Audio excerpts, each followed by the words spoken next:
இன்றைக்கி திராவிட முன்னேற்ற கழகம், பாரதிய ஜனதா கட்சியை சங்கி அது இதுன்னு சொன்னாலும் அவங்க கூட எங்கள் கூட கூட்டணி வைத்திருந்தவர்கள் தான்.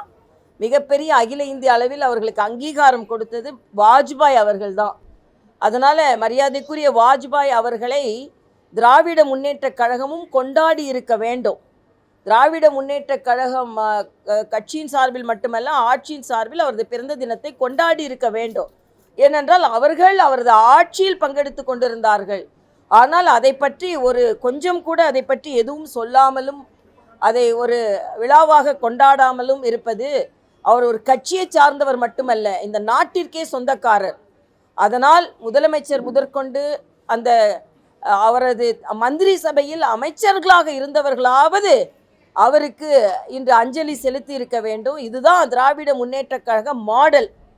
ஏனென்றால் அவர்கள் அரசியலில் நாகரிகமான அரசியல்வாதிகளை மறந்து விடுவார்கள். யார் தனக்கு உதவி செய்தார்கள் என்பதையும் மறந்து விடுவார்கள். யார் நமக்கு சப்போர்ட்டாக இருந்தாலும் மறந்து விடுவார்கள். எப்பொழுதுமே அரசியல் செய்ய வேணும், எல்லாத்துலேயுமே அரசியல் செய்யணும்.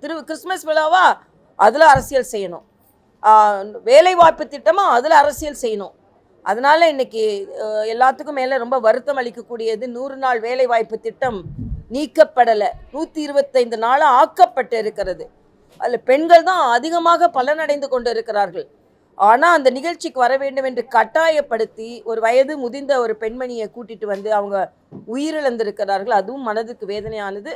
339 இடத்துல இந்த நிகழ்ச்சி நடத்தணும் அப்படின்னு பேர் சொல்கிறாங்களே தவிர பொதுமக்களுக்கு அதில் விருப்பம் இல்லை. ஏன்னா பொதுமக்களுக்கு நன்றாக தெரியும், இந்த 100 நாள் என்பது 125 நாளாக விரிவுபடுத்தப்பட்டு இருக்கிறது. பொய் சொல்லியே அரசியல் நடத்த வேண்டும் என்று தமிழக முதலமைச்சர் நினைத்து கொண்டிருக்கிறார்.